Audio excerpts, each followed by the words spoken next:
Recording 43. You will hear a telephone conversation between the organizer of a short story competition and someone who wishes to take part in the competition.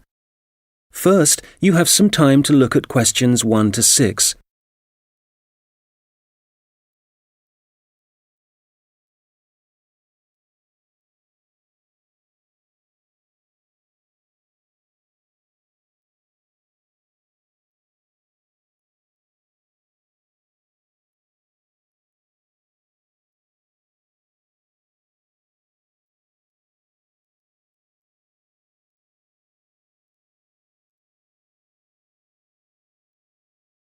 Good morning, Dave speaking. Oh, hi. I'm phoning about a short story competition. I saw an advert in a magazine and I was just calling to get some details. Yes, certainly. I'm the competition organizer, so I should be able to help. What kind of details are you looking for? Well, does it cost anything to enter? Yes, there's an entry fee of £5. Okay, that should be fine. It's a short story competition, so how many words is that? Well, we want to give people a reasonable amount of freedom, but the guidelines are around 3,000 words. Oh, that sounds quite a lot. Well, it's not as much as it used to be. We did have a limit of 5,000 words, but some people thought that was too many. So this year we've reduced it. Right. And does the story need to be about anything in particular? No, you can write about any topic you like.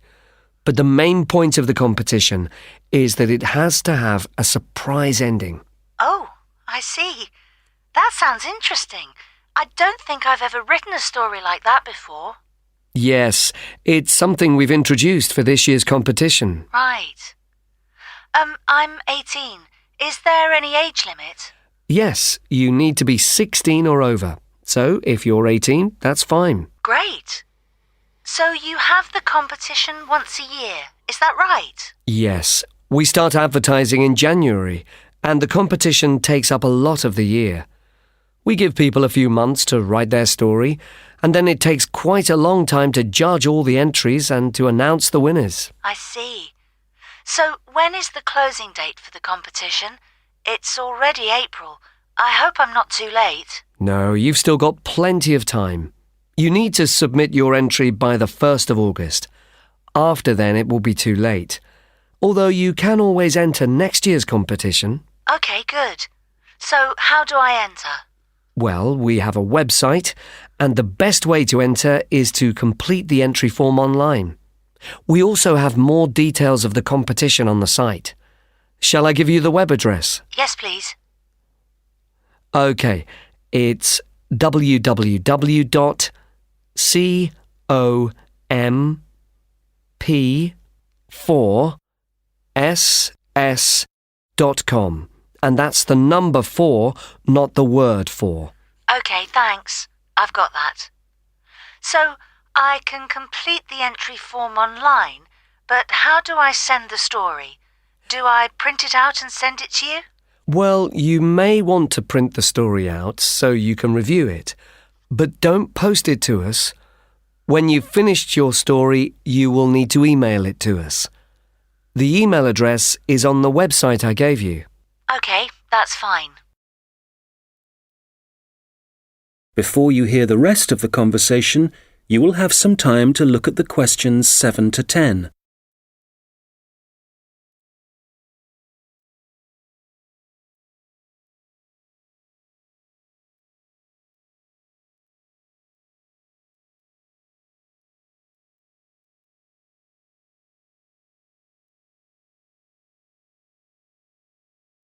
Now listen and answer questions 7 to 10.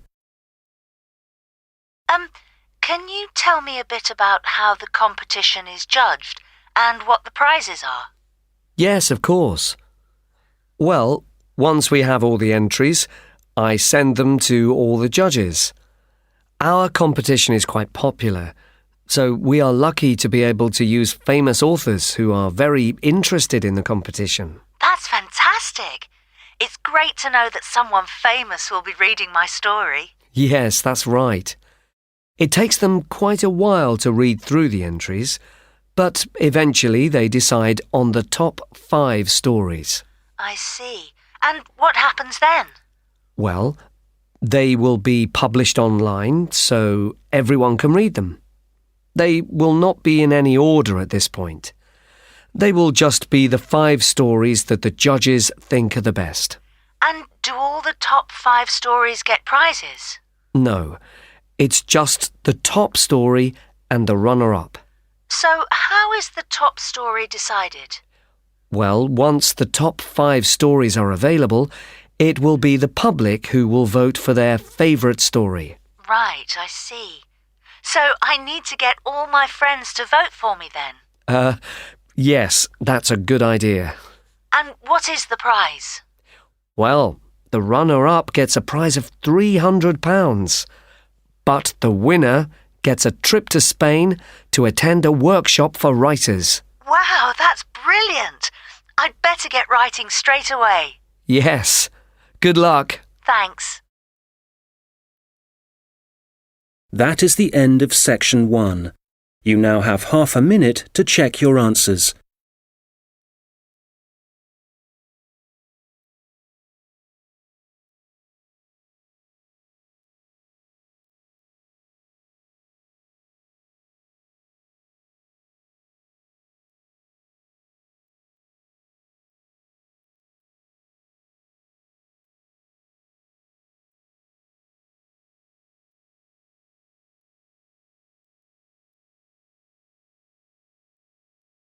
Now turn to section 2. 44.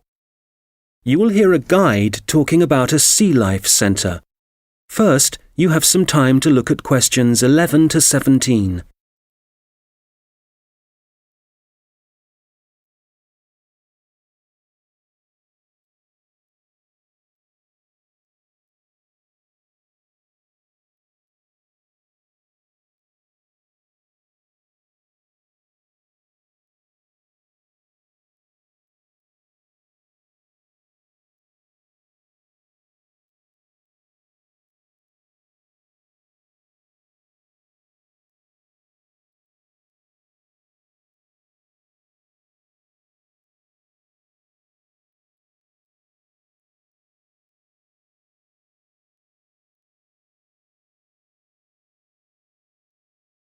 OK, so hi everybody and welcome to the Sea Life Centre.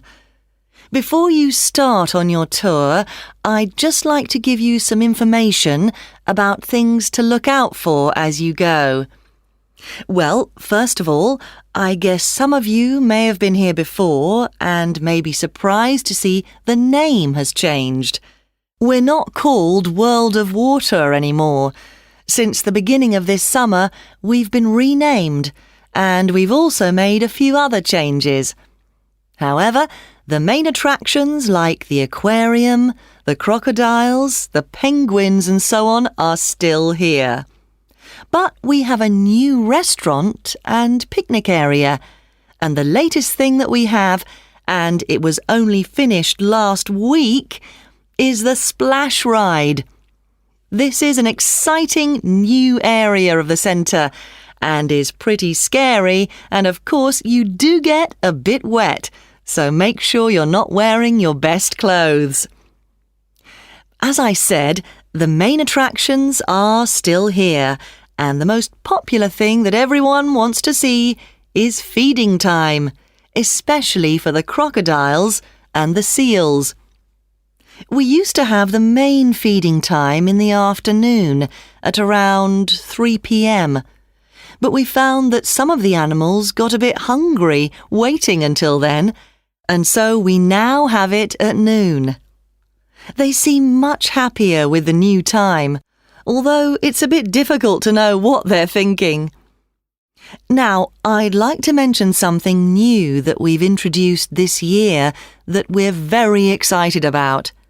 It's called a VIP ticket. The VIP ticket costs an extra £2 per person, and you will be amazed at what it allows you to do. With this, you'll be allowed to feed the sharks. Now, I know that for some people, this might be quite a frightening thing to do, but it is perfectly safe. For those of you who are a bit unsure, we do have a video you can watch to see what happens. It's a great experience, and your friends will be very impressed. Speaking of friends, I'd just like to remind you that the Sea Life Centre will be more than happy to organise a birthday party for you and your family and friends. If you need more details, you can speak to me afterwards, and there are also forms at the entrance that you can fill in. I'd also like to bring your attention to the good work that the Sea Life Centre is doing in support of animal conservation.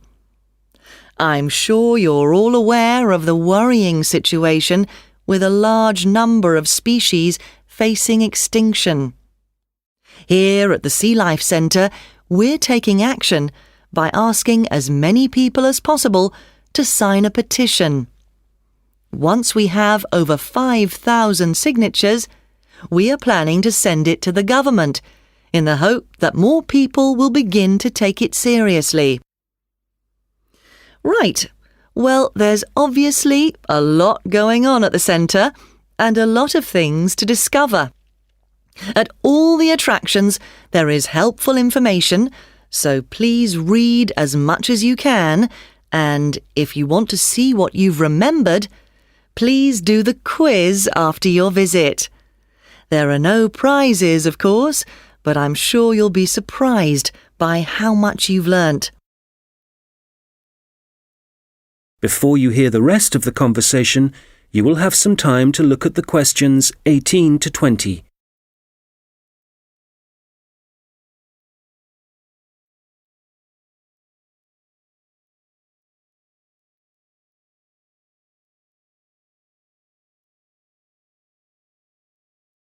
Now listen and answer questions 18 to 20.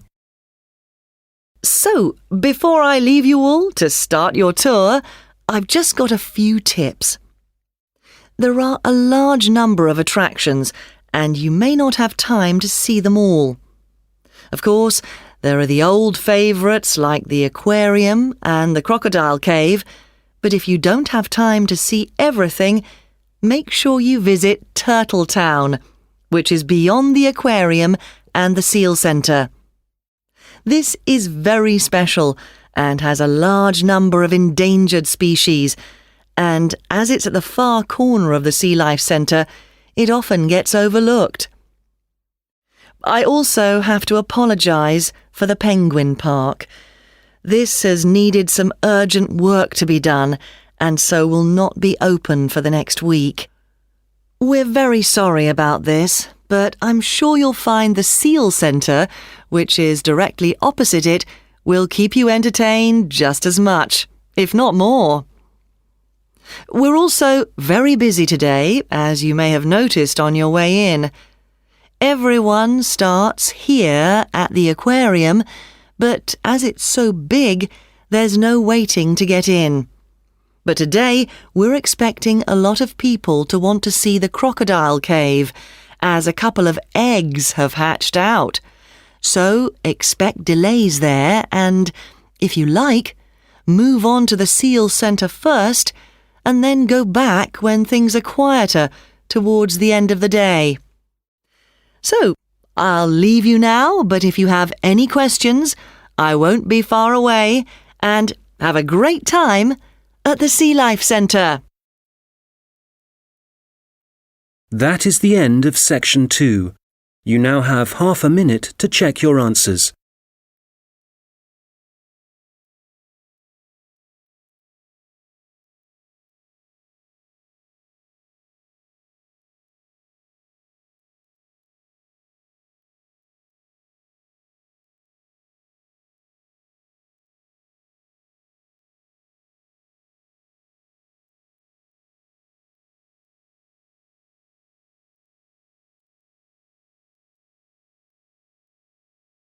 Now turn to section 3.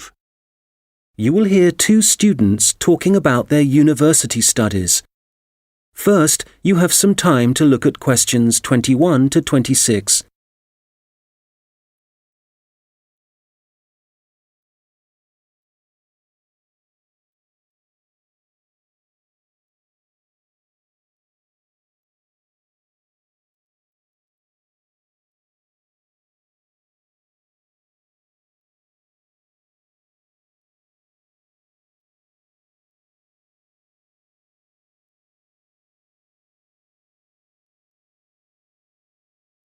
Oh, hi, George. How's it going? Hi, Martina. It's going well. How about you?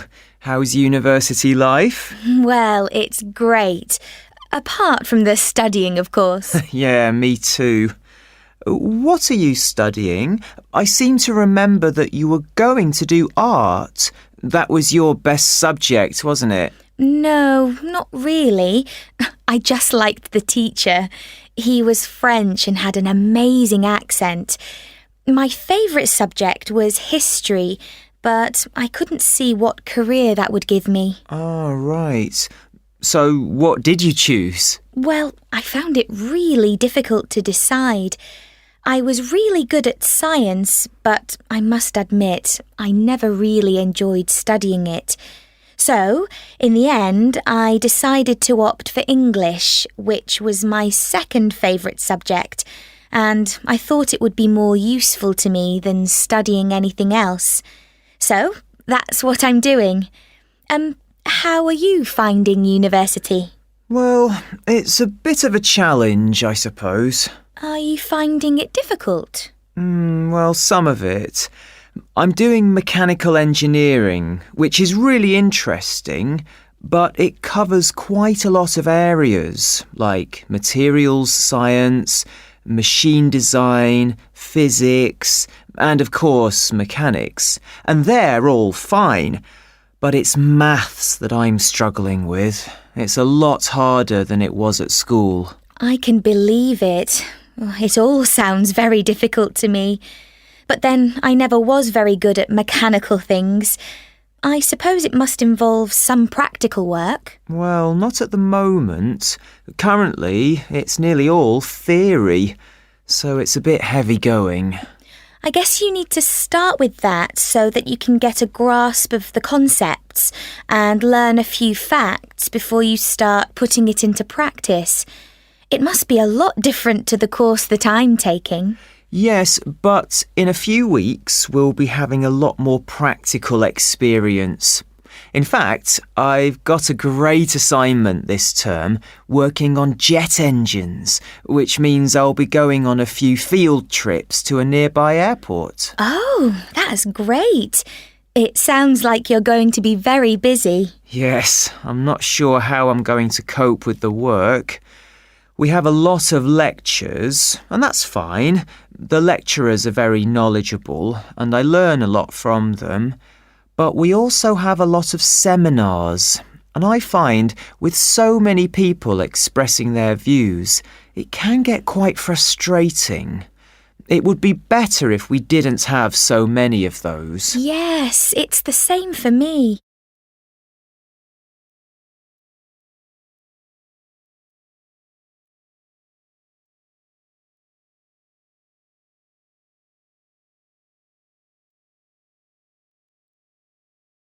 Now listen and answer questions 27 to 30. How are the students at your place? Well, I haven't really met anyone yet. They all seem a bit quiet. Perhaps they're working hard. They don't appear to be very studious here, but they are very friendly. I must say, I've been doing a lot of sitting around and chatting over the last week or so. Well, that's good. The only person I've spoken to really is my tutor. He's very approachable and seems to understand how difficult it can be starting university. It's good to have someone you can talk to, and he may help you meet other students. Actually, that doesn't bother me. I'm bound to get to know some people sooner or later. It's more a question of finding out what I need to do, where to go and so on. I hope he can help me with that. Oh, I would have thought so. Well, we certainly have a lot of work ahead of us. It seems like a long time, doesn't it? Studying for 3 years. Yes, it does. But I'm sure it'll go quickly. You know, I'm really dreading the first assessment. Yes.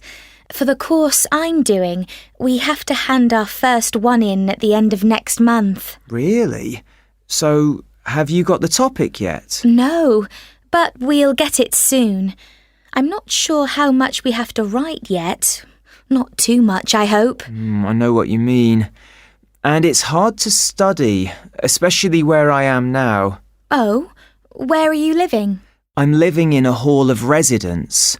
I thought that would be a good idea, as there'd be a lot of people around, but I'm finding it a bit noisy.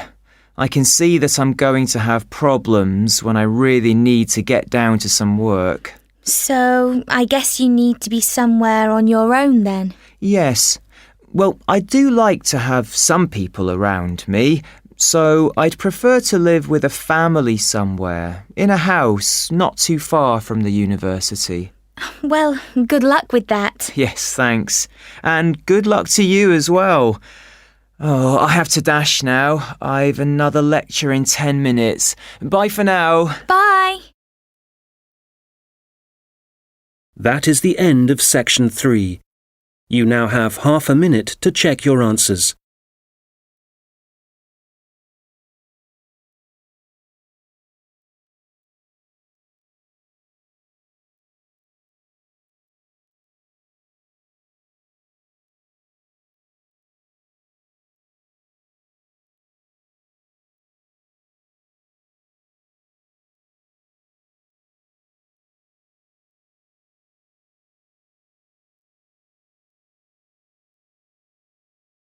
Now turn to section 4. 46.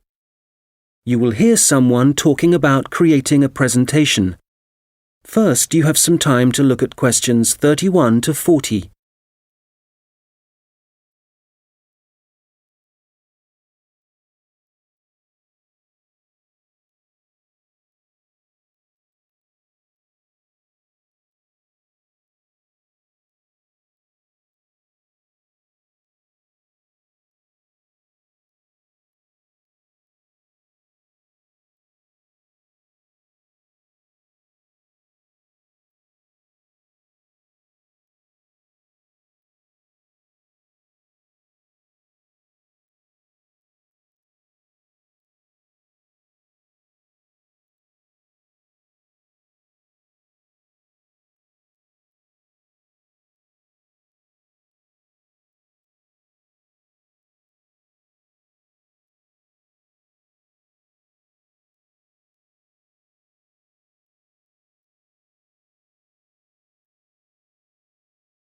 Now listen carefully and answer questions 31 to 40.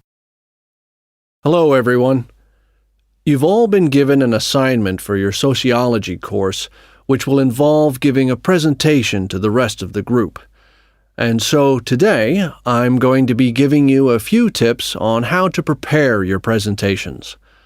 This should help you with your current assignment, but a lot of the principles I'll be putting across will be general principles which will, of course, help you with all your future presentations. So, first of all, the most important thing to consider is your audience, and in this instance, your audience are the other students in your group. There are 3 points to bear in mind. Firstly, you need to ask yourself what they need to know. Secondly, it's useful to consider whether they'll be supportive or not. And thirdly, will it be a small group, say 3 or 4, a moderate gathering of 20 or so people, as for your current assignment, or will there be hundreds of people?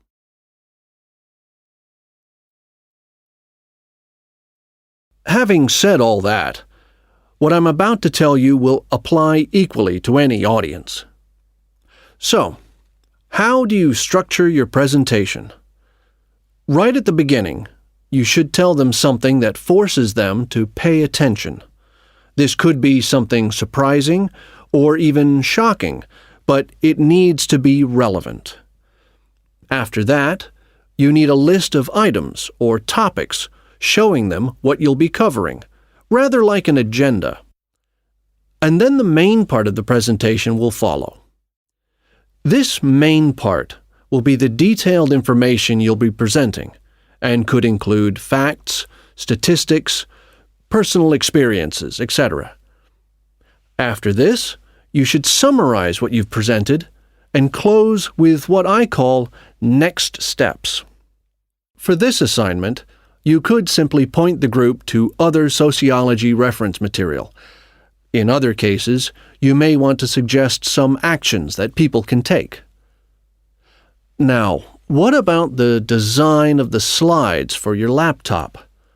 Well, the important thing here is to be consistent.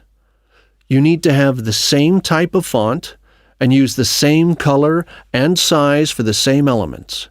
For example, all headers need to look the same. All bullet points need to be presented in the same way. And don't just stick to words. Bring the presentation to life by adding graphics.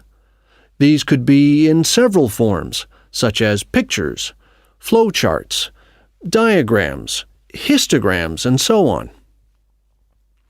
And so let's move on now to presenting. You have your presentation prepared, and you're ready to start. Well, it's important to give a good impression from the start. So take 3 deep breaths, look at the audience, no matter how frightening they may be, and be enthusiastic and energetic. As you go through the presentation, remember to provide some variety in the way you speak. So, for example, you can talk fairly rapidly for information that may be familiar, but then slow down for more unfamiliar sections. And change your tone as you speak. Don't keep it at the same level all the way through. As I mentioned, look at your audience. A good tip is to pick people out and look at them for around 5 seconds.